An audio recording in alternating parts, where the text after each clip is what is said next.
So on your email, you mentioned that you had a few questions and also that you'd been struggling a bit with aspects of the texts.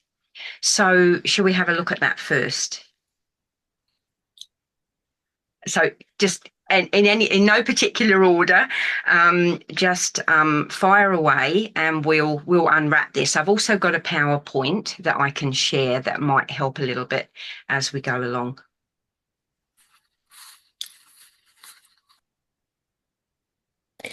I mean, I just share my own experience.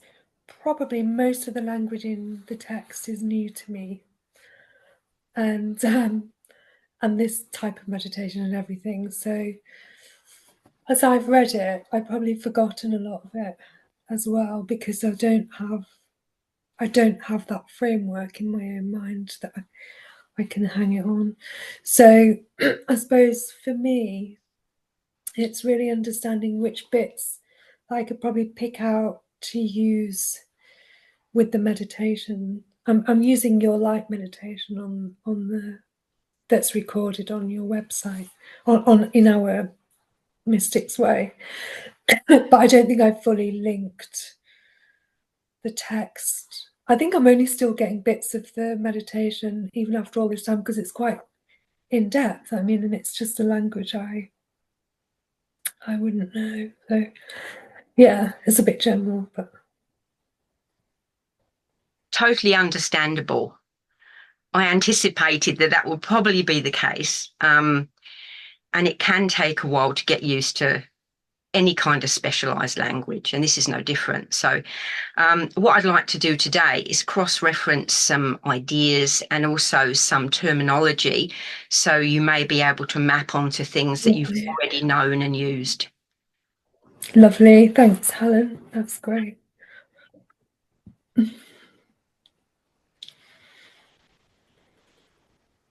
Um, well, where I struggled was to be honest with transcendence. It's there's a lot of information in there, and uh, it was something about the sheer complexity of the concepts that I was finding difficult. Um, I feel I'm at a point where what I need is something very simple that I can use in an everyday sense and that I can carry in my head. Whereas these models to me, I can't carry in my head. All these causal chakras and so on. And, this is at least the second time round that I've tried to do this, Helen, because, we read the book when it was in Yeah. draft form. And I must admit, I struggled a bit in the same way. Um, I mean, on the positive side, with Julian, although I didn't sort of relate to her as deeply as I have done to other mystics, I was very touched by the sense of devotion in her. And that quality of devotion is one that isn't very familiar to me and feels really valuable, feels really something I want to deepen into. So in terms of sort of a thread I'd like your help with, it's really about deepening into devotion and contemplation. And I suppose the other thing I take out of Julian is my sense is that for her this was all extraordinarily simple in its essence, and I'd like to kind of get to that simplicity. Yeah. Yeah, I'm hearing you, Alan. Mm. The first thing I noticed is that you mentioned holding it all in your head, and that isn't the intention of the first part of transcendence. It's to help you access and understand experiences that you're going to be having, to do with expanded consciousness. Because there's two things that can happen when you don't have any roadmap. And I've seen it so many times in people who are very, say, devotional or who have a very simple practice, is that they have a glass ceiling on their practice, that they don't open up very much. So whatever states they access are actually quite contained. And when they do have superconscious experiences, they have nowhere to place them. And they often misinterpret them or are scared of them or um, have an emotional response to them that isn't really helpful. So transcendence is in some ways a textbook. And this is many, many years ago. We're talking probably 30 years ago when I was first shown some of these levels. I was told very carefully not to make the whole teaching like a science teaching. So you'll find that the whole of the rest of transcendence has got quite a different flavour to it, in the quality of the way that it's written. But without that first technical understanding of really the anatomy of the energy field, we can't really understand awakening. And what we don't understand, we can't enter fully into. And that's not to say you might not have spontaneous experiences. Like Julian, she actually had a practice within the understandings of her time. And she had very open awareness. We'll be studying her in a specific unit because some of the things she describes happening in her and for her in her awareness are advanced states of meta-awareness, but you wouldn't know it if you just read the book from a third dimensional perspective, looking at her as a religious woman, because there's a lot of Jesus imagery and crucifixion imagery and so on in there. You can look straight through that and see a totally other thing that's going on. So the first part of transcendence is not to be memorized. It's not even to be understood. There is no way you could understand it. But as we go into the processes, which we're about to do today, you will know where you're going. You'll have a sense spatially of where you're going and what you're doing. So like if I was to say to you, for example, stretch your arms out in front of you like this, because you have a lifetime of having done that, or put your arms up above you, you would know how to do that straight away. You know that there's a space around you. You know you have arms. You know you can extend your arms. For most people, they don't have that degree of agency in their energy field. They haven't got a clue what's going on. So they stay in this really small space trying to go within, and not a lot is happening. So the aim with the way of the mystic and transcendence is to open up all those gates. So firstly, you have to know where they are, and you need to know something about the kind of experience you're likely to enter through those gates. So you can go, oh, I get that now. I know where that fits. Because some of these experiences will be larger than you. They won't be occurring in a sort of contained space where you feel you have control of that. Sometimes they will. There'll be sort of exercises that you do, and you'll feel like you're shaping that exercise and a bit of light's coming in. As you deepen into the practice, the light will take you over. And if you don't understand what that light is, where it's coming from and what it's doing inside you, there is a chance that you won't be able to say yes to that experience fully.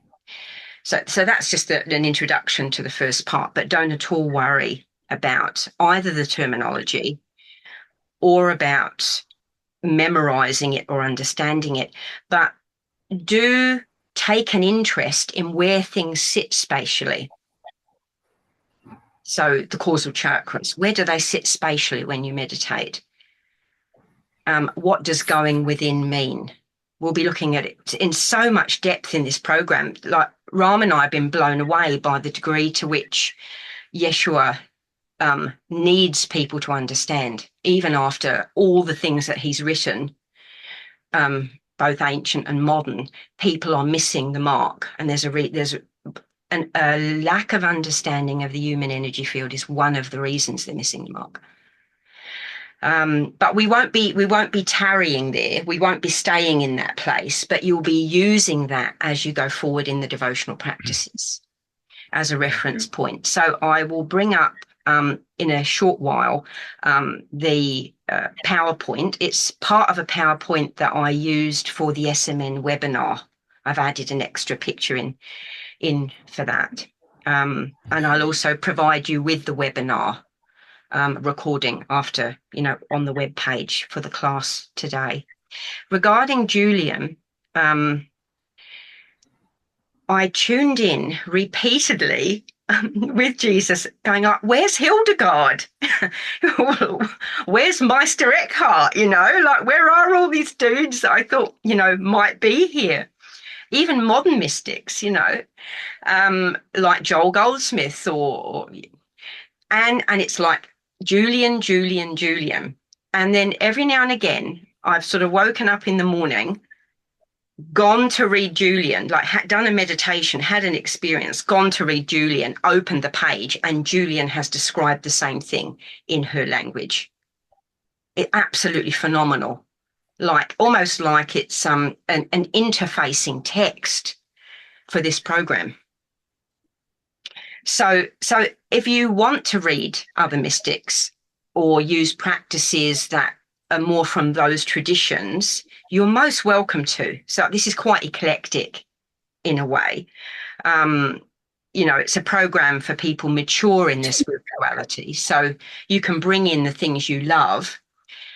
We just have to stay a bit like a train on a track with content here, as Jesus has mapped it, for the reasons that he knows and we might not see immediately. But we will by the end, I'm pretty sure. Can I check with you, Helen? Oh, sorry. Sorry.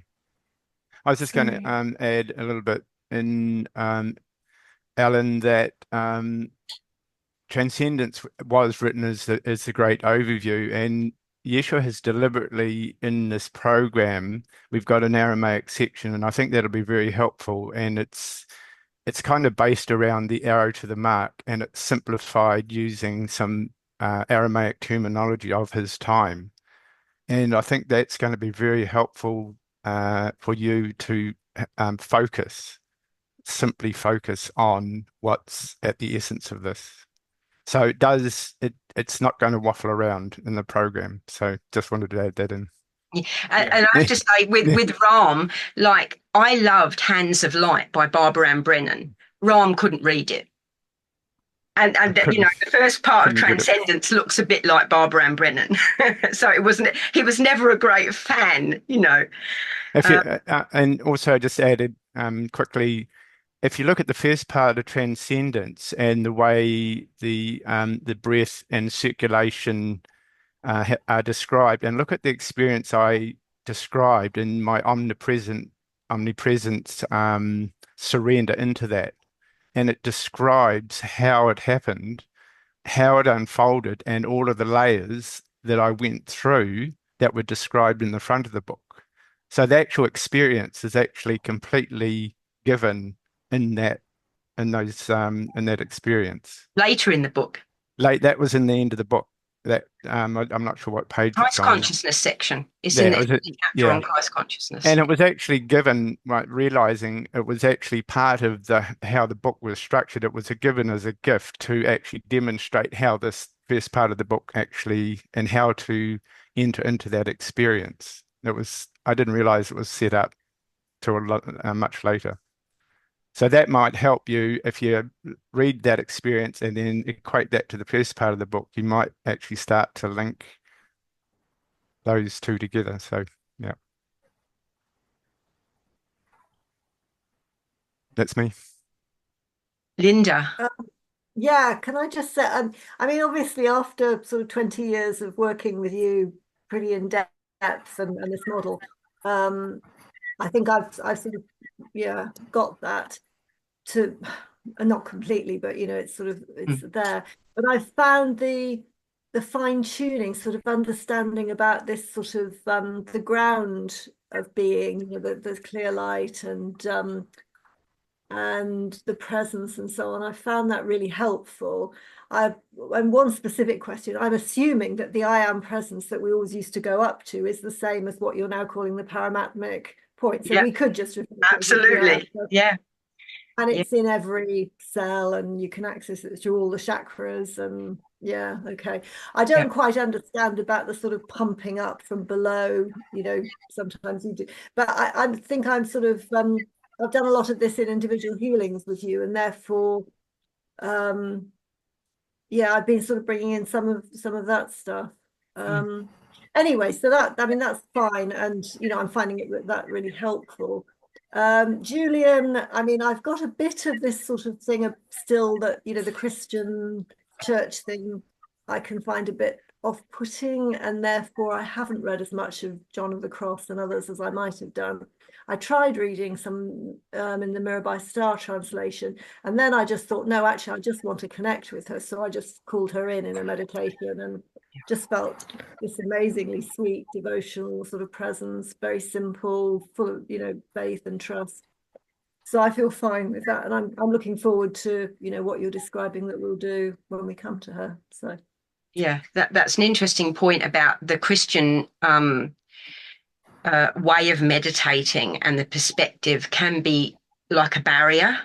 And I think that's one of the reasons why Yeshua's chosen Julian, is that she has both. She has both the really extreme Christian type, you know, crucifixion motif meditations, and she's got this massive meta awareness. And there are things that can teach us about our own process. thank you. And Linda. Just a quick question. The difference between clear light and love light. These two. It's massive. And this is so important. Thank you for that question. It has to do with the levels of our being. Because although we're one being, our experience in the field the field of ourselves that we're occupying is so different. And love light doesn't start until the causal circulation in the way we understand love light. I'm still exploring the qualities that are immediately around the heart of the paramatmic star, why they're there. I don't know why they're there. There's a quality of reverence there and peace that exists just before you go into the heart of the star and into omnipresence. But the quality is very, very fine, and it seems to be all pervading in the field and the star itself, not individual. It's like a cosmic quality. That when we experience love in our human energy field, in our human body, it has really unique qualities, and that's come from our experiences through processes of circulation and ascension of our matter into essence. So that's unique to every person in every energy field or torus. We call it a torus because it's a circulation. It's not. I sometimes think of it as being like a sphere or a bubble, you know, like a transparent, like a soap bubble. You know, I like that symbol for me because it's so transparent. But in reality, it's actually a flow. It's a circulation that's held together with magnetic energy. That is what allows us to have experiences and to live in time, to have bodies, to have relationships, to have a self and other. Without that, God doesn't have that. On the deeper dimensions, there's absolutely no form, no relationship. There's just a field and a point. So we'll look at that today. The simple, this is also for you, Alan, if you really want to bring it down to the most simple, we're all a field and a point, and God is a field and a point. And it's the interaction between that single point and the field around it that creates all of life, that allows life to be possible. And life on each level of that field feels different, and God loves that. God loves to make love. That's the whole purpose of it. And to look back at itself, to witness itself. So when I talk about meta-awareness, it's that capacity to witness, and then to witness that you're witnessing, to witness from different perspectives, and to watch yourself, see yourself, and observe yourself observing, and to love what you're observing. And I think that's something that in the non-dual movement they forget sometimes, is that this isn't just a blank sort of cool witnessing disassociated thing. This is a love witnessing, like a parent watching a child kind of witnessing that certain levels of our superconsciousness have towards our human self. like watching a toddler playing in a sandpit and just absolutely cherishing and loving and adoring and blessing that child. It's really, it's so unconditional. And this is one of the things with Julian that we'll look at, is she entered into that unconditional love despite her Christian value system about shame and punishment and, sin and hell and death. She managed to break through anyway. It shows me that anything's possible with enough devotion. She got that clarity and it puzzled her, and she actually processed around it. You can see in some of the passages she's saying, I don't know why I'm not seeing hell. She's seriously struggling at certain points with the teachings of Holy Church, as she puts it, but she doesn't want to get on the wrong side of them. You can also see that she's being very careful.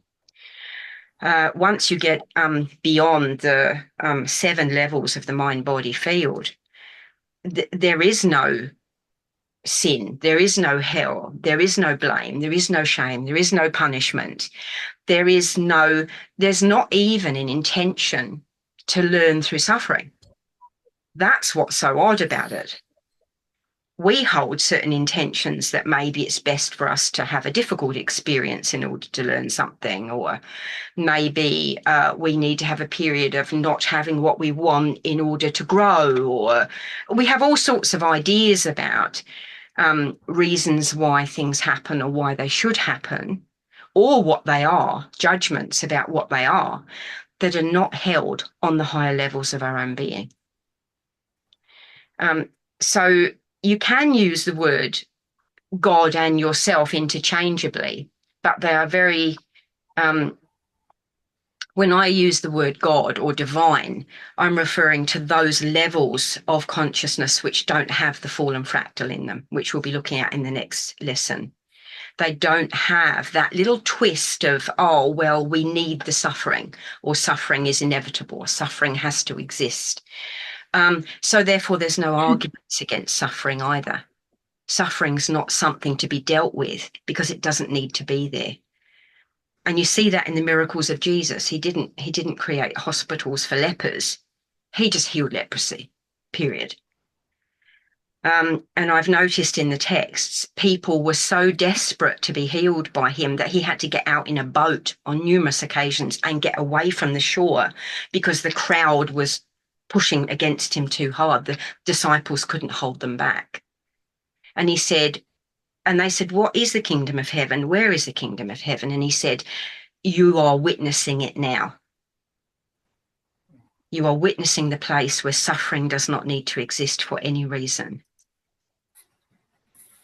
And so you find that in bits and pieces in some of the mystics, but not uniformly, which is also a bit confusing because sometimes they go back to the teachings of Holy Church or various things. But look for it, whatever texts you are finding benefit from, whatever you are feeling drawn to, look for those places where the mystic has gone beyond the need for suffering, where they're not meditating on the crucifixion for the crucifixion's sake anymore, but only so they can get through to the resurrection. That is the whole point of the crucifixion. It doesn't have inherent value by itself. So what we'll talk about today is the structure of the field, and I'm just going to go through it briefly, experientially. So like you were saying, Linda, you've noticed that some of the things we've done in the past, like tuning up to the I am presence, we now refer to differently, or we do differently. And you can still do them in the old ways. So let's first look at the idea of the paramatmic star, and I will bring up the PowerPoint. I will do a screen share. This one here.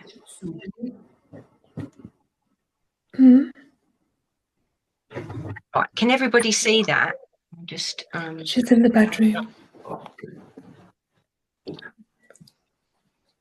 Right. So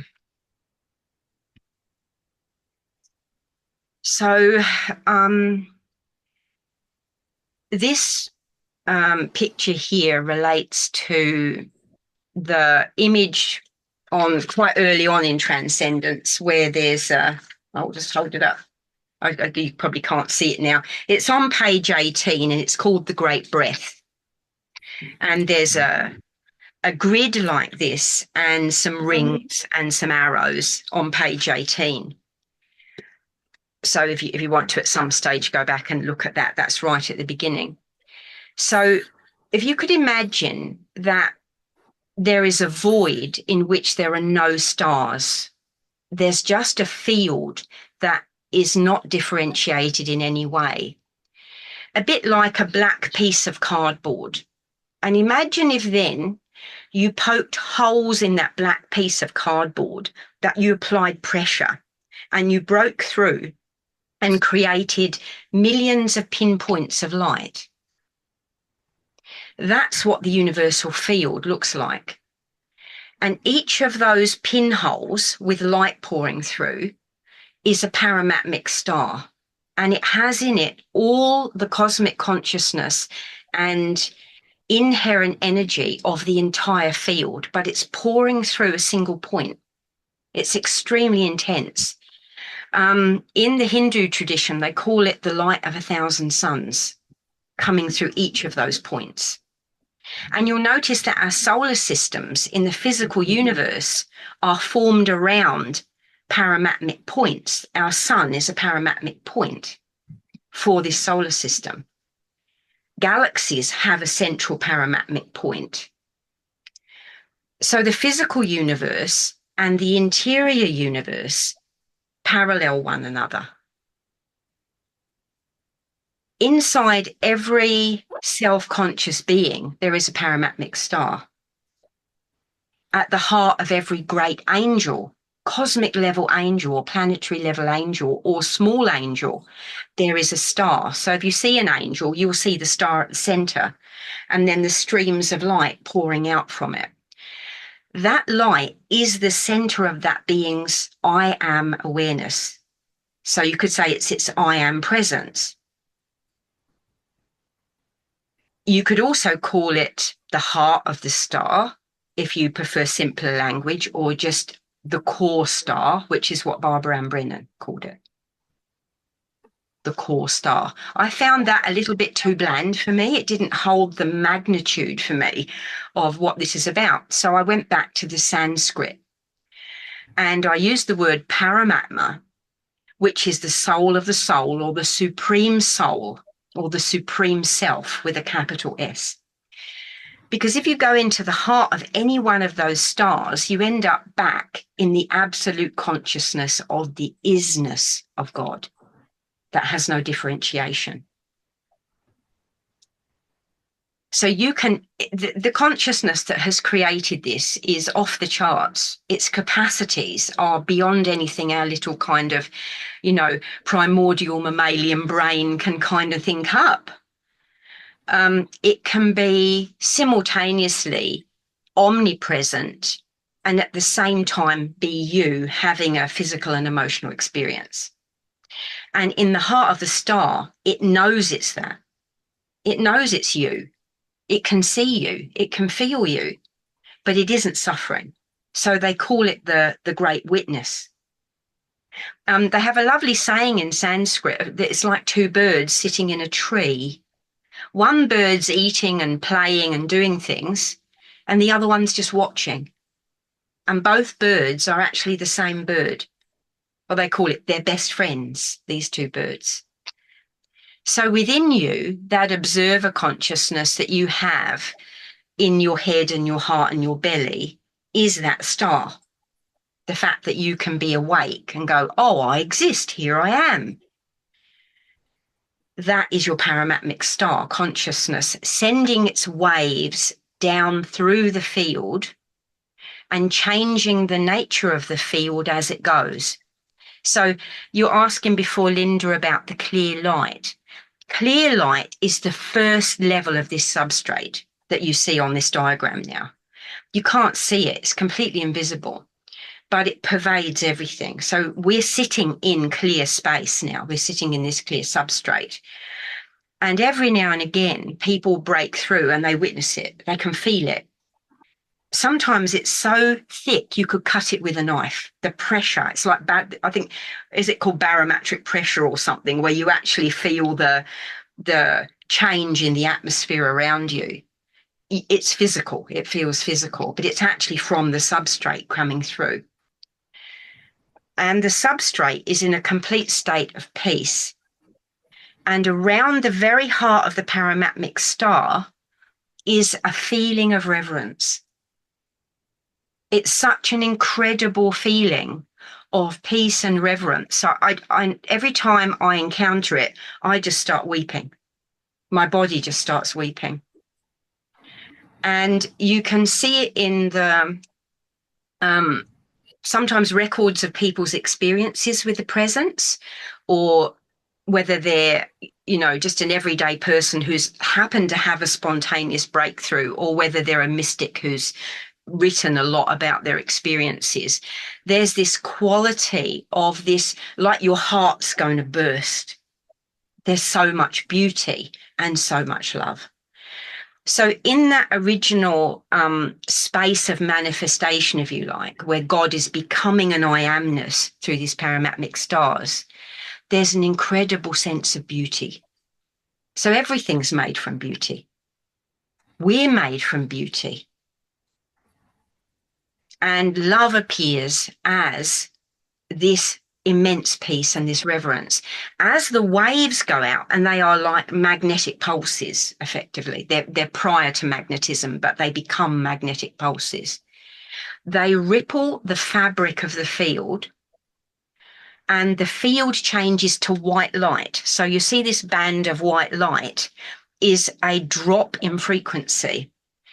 And that band I call the soul plane, or the soul level, where the paramatmic star is functioning in a field of white light. There's no forms at all.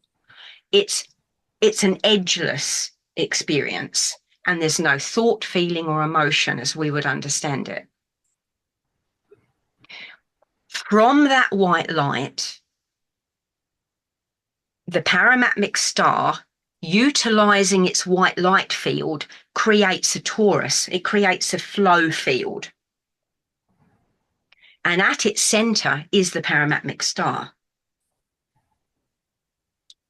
We are, as humans, with a body, an astral body, a mental body, and all our causal dimensions, we are that flow field. We are that torus, or that rainbow bubble. So you'll see on this diagram, inside that band of white light, there are these little vortexes, which each have a paramatmic star in them. So I will go on now to the next diagram. This is one of those little vortexes. And it's all made of the white light from the soul plane, which is originally clear substrate. So clear substrate's holding it. That's even bigger. Then it's coming down into that white light vibrational space that it's created for itself. And then out of white light, it makes things. So it's making us, and it's holding us together. So this is a highly simplified diagram of a field. You've taken out all the different levels, and we kind of agonized over this because there's so much, just like the human body. If you tried to do a diagram of a human body and put all the systems in on top of each other in the same diagram, it would look crazy. You couldn't see what you're doing. So what we did was we split it into different diagrams. So we've got diagrams of the chakras, and we've got diagrams of the bodies, and we've got diagrams of the flows. So this is a diagram of flow. So you'll notice that when you tune upwards, you're actually tuning upwards along that central flow, up into the white light dimension and up into the presence dimension. None of these dimensions work in the way that we spatially understand. And that's something to sort of get used to. is that when you go up, when you go down, and when you go in, you're going to end up in the same place. Because time and space and distance, once you get outside this bubble, time, space, and distance don't function in any meaningful way anymore. It's just spaciousness, and consciousness can perceive itself from any angle. We're inside this field. It's a positive negative polarity. It's a yin yang polarity. It's a magnetic field. So you have a quality of flow coming from the top down of a certain kind. You have a quality of flow coming from the bottom up of a certain kind. So the upper flow is a yang flow and the lower flow is a yin flow. But just to make it more complicated, this is where you don't have to follow with your mind, Alan, follow with your feeling quality, with your body. Nothing exists without anything else. So embedded in the yin is the yang all the time. So you can have a yin experience of light flowing from the top down and a yang experience coming up, but it isn't how the field is primarily set up. It's primarily set up so that the top of the field is visionary and the bottom of the field is sensory experiential. And when I say the bottom, it isn't just like a cut-off point in the middle of your body. It's about layers this way. Yeah. So upper layers are out and inner layers are in. So your etheric layers are fed from underneath and they are close in. The upper layers are fed from the top and they are a long way out. They're at the edge of the circle. So you can see there's two spatial things that are happening. There's an above and a below, and there's an inside and an outside. And they're interacting all the time. And they're all kind of communicating and speaking with one another. So you can experience the deepest emanations from the heart of the star coming from the core of your body outwards, coming through your dense matter outwards. That for some people, that's hard in the beginning. It was hard for me because I had too much trauma. It was hard for me to feel it. For a lot of people, the upper part of the field is clearer. That is, the outside of the egg is clearer and the top of it's clearer. So the light comes down like a blessing, like the dove descending from heaven. Or we feel like we want to tune up or look up or reach up or pray upwards, because that's usually the easiest gateway. The gateway under our feet is magnificent and beautiful, and it's where we start to illuminate our personality, where we start to illuminate our primitive nature. But for most people, that's a difficult direction to feel God in. That they only feel their desires, their cravings, their aversions, their sufferings, their traumas, their longings, their biology, really. And so that level of our field, the close in and the underneath, have to be refined. And our spiritual practices help us to refine and heal those dimensions so we can have a more embodied experience of our divinity. However, wherever you pour more light in, you will get an activation. So you will get more consciousness coming in, you will get an expansion, and you will get an activation of what is latent in that area. And that can mean anything, basically, in a person. So that's why it's so important to know about the field and to know what you might meet, because it's a huge reservoir of memory, basically, that's being turned from the raw material of that experience. It's unconscious. Through the inflow of more conscious light, that matter is being ascended to a new level and it's stored on the causal planes. So we're going to look at those. Oh, this is an interesting one, just quickly. that the front of the body has one function, the back of the body has a different function. Again, we'll be exploring these experientially. Vision and inspiration are likely to come in from above and from the center. Embodiment from below and the center. Relationship through the front of the field. Relationship with life as an unfolding experience and a sense of self engaging with the world front of the body. The feeling of being held, being carried, simply receiving from the back of the body. And because our field is so exquisite and so multifaceted, we may be open in certain areas and closed in others. And that means we have certain kinds of experiences available to us spiritually, but we don't have other ones. It's like we have this huge mansion full of beautiful rooms, but the door is locked on most of those rooms. And we live in just maybe 2 or 3 rooms. And what's happening when we awaken is that our higher consciousness is unlocking all those rooms in a safe manner and in a rhythmic manner. However, its intention is ultimately to unlock every room in that mansion and to live in it, to embody in it, to be God living as a human. And when God does that, our humanness doesn't feel human the way it does now anymore. It has a different quality, a very unique quality to it. And we can amplify and reduce the amount of that supraconsciousness. I call it supraconsciousness because it is not human.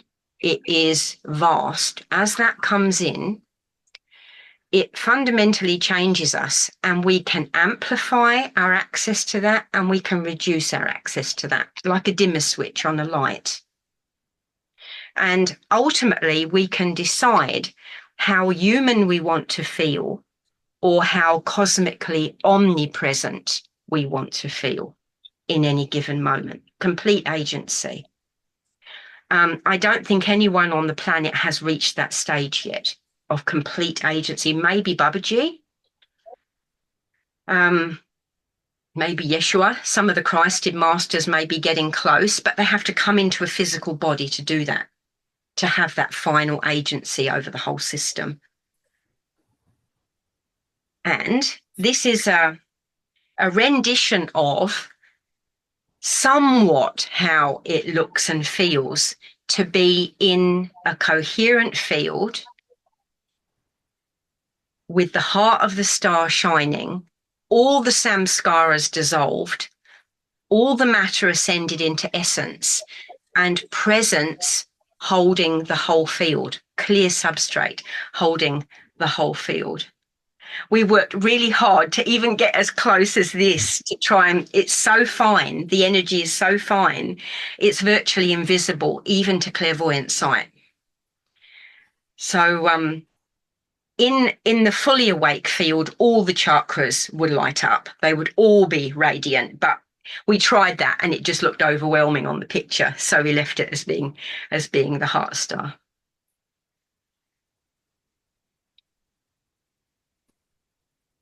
Just stop the screen share there.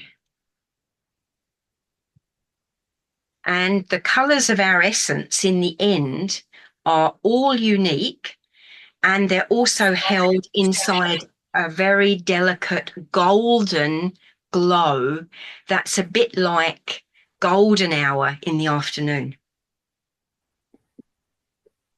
And somehow that holds everything stable. I haven't asked Yeshua yet why it's golden. It might be to do with this solar system. I don't know, but it's definitely golden. So is there anything you'd like to ask or to share around that? I do have a couple of questions. One is, you're saying that we access the paramatmic point in the 3 centers, the brow, the heart, the belly, the Barbara Ann Brennan sort of, yeah.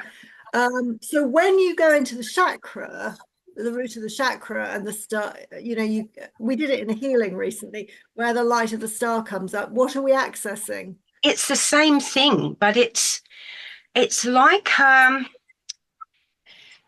still exploring this because it is ultimately all the same light, but it seems to use threads or strings, almost like quantum strings, for want of a better word, that allow it to be mobile in its accessing of the different layers of itself. So there's like a core anchored star that never moves. And then it sends out sort of projections. And those projections can move, like your observer can move anywhere in the universe, actually, and anywhere within you, and have an experience, and you're still the same consciousness. So when I do my practices, I just relate to it that that is the one single paramatmic star communicating with itself through a certain level of my field. And at some point, I don't doubt that I will get to see the more invisible sort of strands. I've had some experiences. One was of being on a cord, my consciousness being on a cord, being shaken in deep space. So it's actually in the book. It's in the first part of the book, I think. And it was so powerful, I thought I was going to die of a heart attack. I could simultaneously feel, it was while I was asleep, I could feel my physical body the atoms were being shaken and the space between them was being stretched. And I thought my heart was going to stop. If my paramatmic star had wanted to end my life, then it could have done so.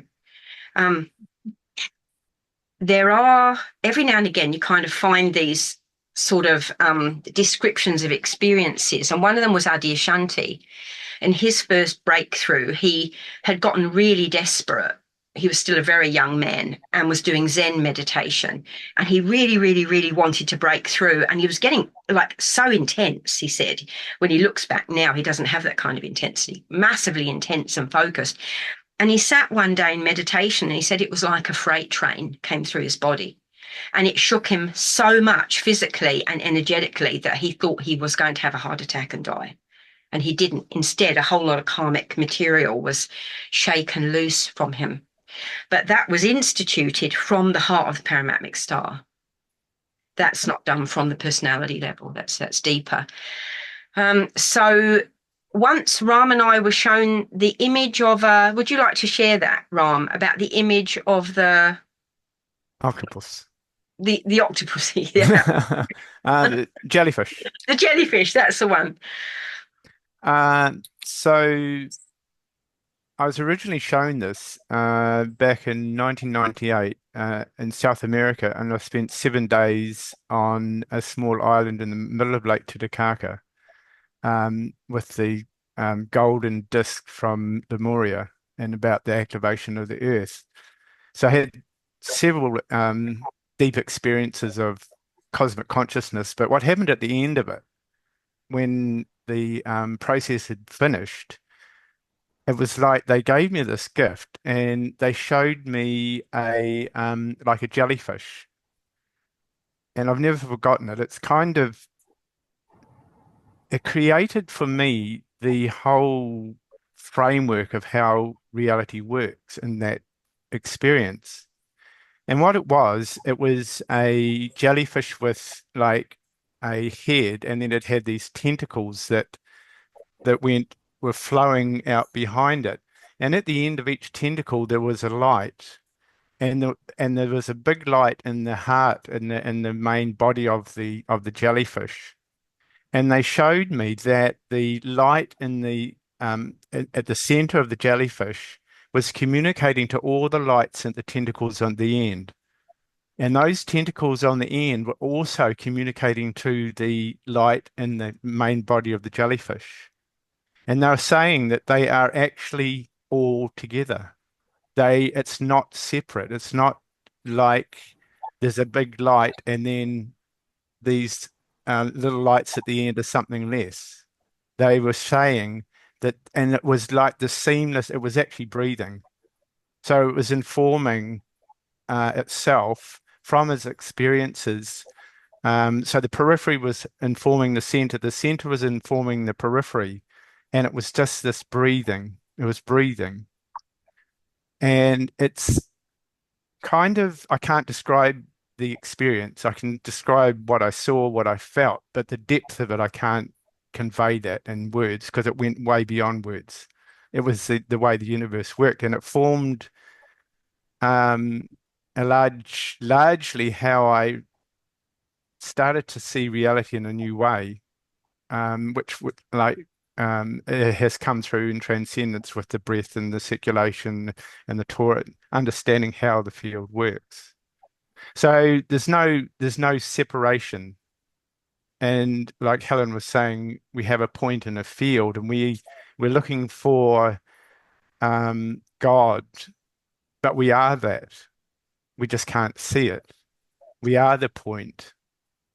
And we feel like we're the field, like we're out in the periphery and we're looking for God, like the fish swimming in the ocean, but we are actually all of that. We just can't see it. We just can't recognize it. Mm. And it's just, and the whole of the way of the mystic is a perceptual shift. And it's not something your mind can do. It's something that if you trust enough, you will let go into it. So Transcendence was a book. It's hugely complicated, Alan. You're right. Don't try to understand it. If anything to take away from it is trust in the enormity of it. Beyond whatever you can perceive, trust that and let it all go. Don't try and figure it out. Don't try and, you'll never will. It won't happen. But as you surrender, you will understand it through transcendent experiences. And through that process, it will make sense. Jesus said he wanted a roadmap Yeah.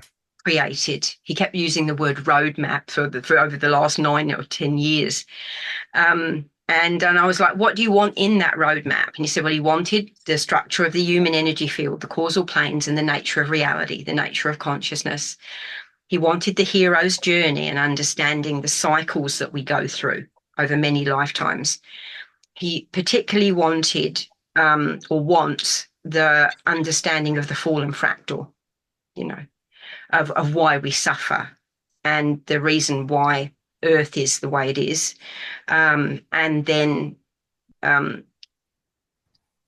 last thing he wanted shown was how we heal that, how we pass through that, and what we become, as a result of having been through that process of suffering. And you could say it's therefore a book about what God is becoming through this process, because that God's the one having this experience. And the key with the paramatmic star is to remember that it is your God nature. It is also your awareness, even the awareness you're having now. It's the point in the center of the field, and the field and the point are one. They are one being. And the field experiences different states. So you could say the consciousness, is experiencing different states. But when you go back through that paramatmic star, when you go back through the center, you're one with every star. You're one with the entire field. So the field is important to understand because, like Helen said, you can get caught in one room in your field and think you're home. And I'd just like to, and Helen can illuminate this. Before I met Helen, practiced Kundalini yoga for many, many years. And I thought I was free of all my samskaras and karmas. And I was traveling around the world and doing amazing things and one of the beautiful people. I hadn't even touched the lower part of my field. I didn't even know it existed. So now because I was so attuned to the upper part, now my practice is actually bringing the energy up through the lower part. So that's what I do every day. That's my practice because this is bringing my field into balance and awakening the denser parts of the field. So it's a perfect counterbalance. But I would have never known. I could have got stuck there for the rest of this lifetime and probably several more lifetimes without understanding this. Mm. I'm just supporting what Helen was saying earlier. Yeah. Oh, this is to relate to a question that you had about, are men and women different? The answer is no. It's got to do with what chakras we're most embodied in, or we've used the most. And so you could say that is gender linked in the sense that if we've had a lot of male lifetimes, then we probably have got more upper field development because we've probably had more access to reading and writing and learning and thinking processes, or even being, a yogi and meditating and being able to be away from the family, whereas women have had to be looking after children and cooking meals and foraging and all that. But then also you could say some men don't have highly developed upper levels of their field because they've been hunters. So they're very physical and their bodies are very dense. So it's very unique to the individual. It depends what you've been doing over many lifetimes. And that you could say what is universal is the bottom of the field is a receptive place. It's a place where we really receive the nourishment of God. So you could say that that's feminine, but it can happen in a male body in a male way, or a female body in a female way, or even be mixed if you have past life personas come through. You can have a complete reinstatement of a past life persona in your energy system, and your energy system will change. It could be male, could be female, if you are meant to remember and retrieve and heal that past life. So it's very fluid at that level. So for Ram, for example, he was living almost entirely from his third eye and his throat. Not even so much heart, because of various things that have happened in recent lifetimes. So it's been a massive process, hasn't it, to actually get back down in the body and meet what was in the body. And the first thing that happened for Ram, if you don't mind me sharing, was a trauma release, massive last death, trauma release, totally physiological, went on for hours. And I'd been practicing meditation seriously for 20 years up to that point. Yeah, and violet fire and Kundalini yoga and what was the other one? It was I was doing the Iron Presence and Kundalini yoga and the other one, the Eastern one. You used to do classes in it. Taoism. Yes. Taoism as well. Yeah. So the soul knows, our soul knows when it's safe to enter certain parts of our field and activate certain things and when it's not.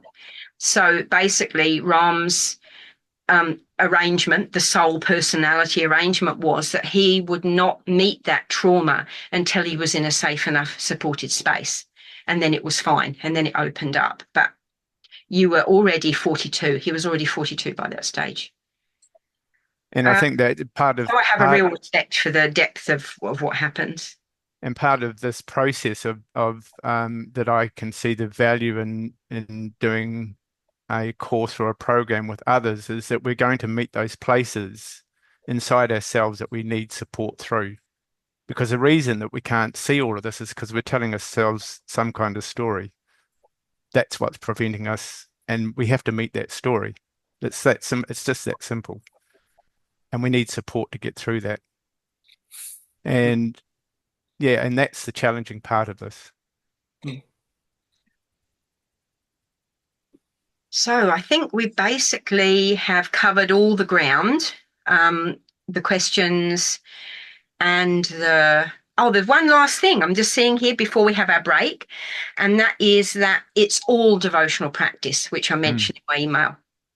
All of it is devotional practice.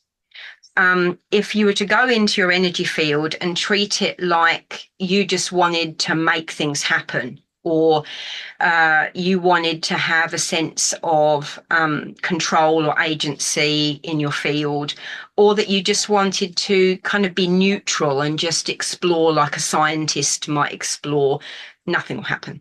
It's a waste of time. That the gates open through the heart. They open through connecting to the paramagnetic star, to that beauty and love and grace and reverence that we sometimes meet in our practice, but isn't always there at will. So sometimes we have to cultivate connection. Our practice might feel dry or boring or sort of bitter or cold or distance in some way.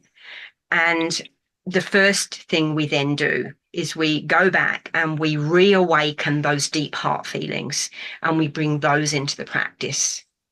And even if that's just that you want to explore your crown chakra or your root chakra, you would always do it from that space of the love and the reverence. And then the gates will open for you really deeply. It's like a code that's in there. It's been set up in that way that this whole system works on the basis of love, light, intelligence. So would you like a 10-minute break?